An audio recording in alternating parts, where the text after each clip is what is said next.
Everyone, welcome to real mom lifestyle. ఈ వీడియోలో మనం పాలకూర కర్రీ ఎలా చేసుకోవాలో చూసేద్దానండి. ముందుగా స్టవ్ వెలిగించుకొని స్టవ్ మీద కళాయి పెట్టుకొని కర్రీకి సరిపడా ఆయిల్ వేసుకోవాలి. ఆయిల్ హీట్ ఎక్కిన తర్వాత పోపు గింజలు వేసుకొని కొంచెం ఫ్రై చేసుకున్న తర్వాత ఇందులో మనం ముందుగా కట్ చేసి పెట్టుకున్న ఎండుమిర్చి అనేవి యాడ్ చేసుకోవాలి. ఎండుమిర్చితో పాటు మనం సన్నగా కట్ చేసి పెట్టుకున్న వెల్లుల్లి రెబ్బలు కూడా యాడ్ చేసుకొని బాగా ఫ్రై చేసుకోవాలి. ఈ రెండింటి ఫ్లేవర్ అనేది పాలకూర కర్రీకి చాలా బాగుంటుందండి.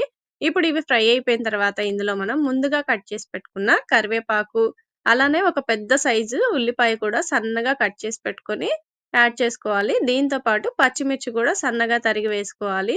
ఇవన్నీ బాగా ఫ్రై అయ్యేంత వరకు మూత పెట్టుకొని మాత్రమే మగ్గించుకోవాలి.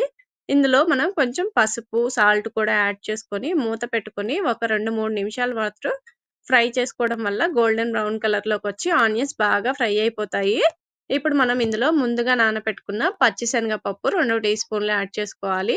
ఒకవేళ మీకు పచ్చిశనగపప్పు ఇష్టం లేకపోతే ఇందులో మనం పెసరపప్పు కూడా యాడ్ చేసుకోవచ్చు.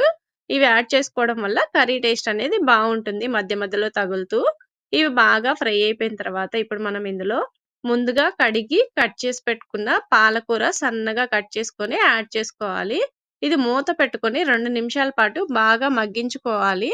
ఈ మగ్గించుకునేటప్పుడు మనం కొంచెం ఇందులో ఉప్పు, కారం కూడా వేసుకొని మూత పెట్టుకొని 2-3 నిమిషాలు బాగా మగ్గించుకుంటే కర్రీ అనేది రెడీ అయిపోతది మనకి.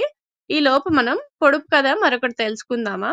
మీకెవరికైనా ఆన్సర్ తెలిస్తే కామెంట్ బాక్స్‌లో కామెంట్ చేయండి.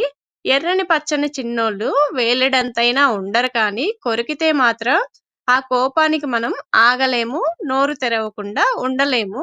అంతటి గటికులు ఈ చిన్నోళ్ళు. ఎవరు వీళ్ళు?